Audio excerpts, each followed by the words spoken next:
Magandang araw sa inyo dyan, saan man kayo ngayon. Ingat-ingat pa rin tayo dahil importante yan. Humina pala yung isang manok na riniredy natin, kaya hindi natin itutuloy dahil mahirap na. Kaya maitutuloy ko na lang para may kapares yung isang malaki namin, yung kapatid niya na tamang tama lang yung laki. Yun na lang ang itutuloy ko, ipapares ko dito sa malaki kong riniredy na isa. Ito.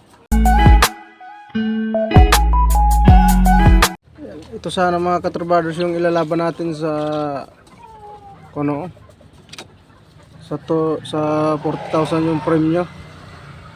Kaso lang humina yung pagkain niya, kaya hindi ko na lang itinuloy yung laban nito. Ang ginawa ko, pinurga ko na lang. Malakas to sa taas mga katrabaders, yan o.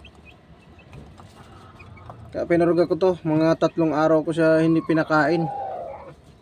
Tapos ngayon pang 4 na araw saka ko na siya pinakain, hindi ko pa nga niya napapaliguan. Yan o. Kaya ang gagawin ko, yung isa na lang na maliit, hindi ko na lang ito itutuloy kasi humina nga yung pagkain niya. Pangit naman humina yung pagkain, itutuloy natin. Malakas sana mamalo yan. 3 yan magkapatid. Grabe yan sa taas. Bukas ko na lang yung papaliguan. Ayan. Talagang kain na kain siya, kaya bibigyan ulit natin ng pagkain siya. Yung pagkain niya, Integra 4,000 para bumalik ulit yung katawan niya kasi medyo nagpayat siya ng konti.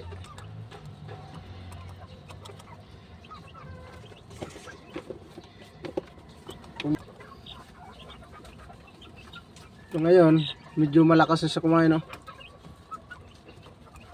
Yan lang muna ang pinapakain ko sa kanya. Yan lang ang mukhang ko sa kanya.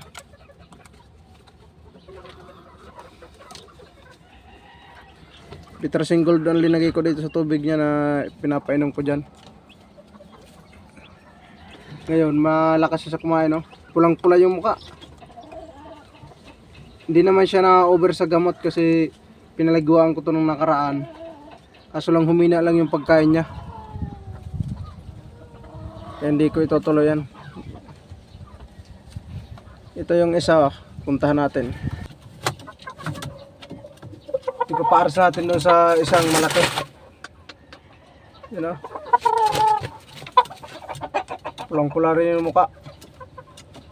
Grabe rin mamalo yan mga katrabaders. Yan. Karidi na rin yan. Yan o. Yan, pulang-pula yung mukha niya mga katrabaders o.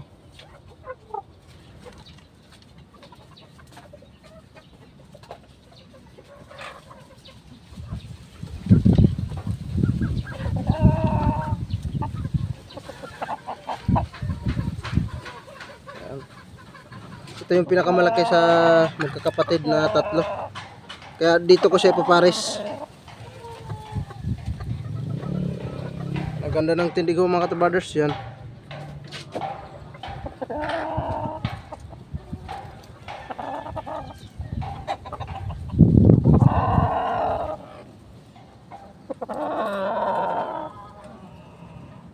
Ko na lang ipares yung isang maliit dito sa kapatid niya na isa. Kasi yung isa humina kumain, kaya hindi natin itutuloy yung mga katrabaders. Dahil mahirap na. May nararamdaman sa katawan tapos itinuloy natin. Mahirap din yun.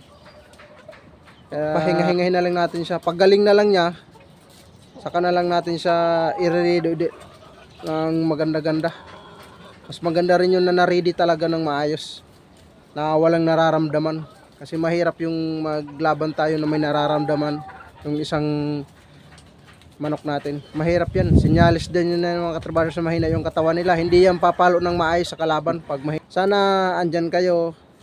Sama-sama pa rin tayo sa ating mga usapang pagmamanok mga katrabaders. Dahil tayo lang naman ang magtutulungan dito mga katrabaders. Wala nang iba. Kaya hanggang dito lang muna tayo. Thank you so much sa inyo dyan. God bless.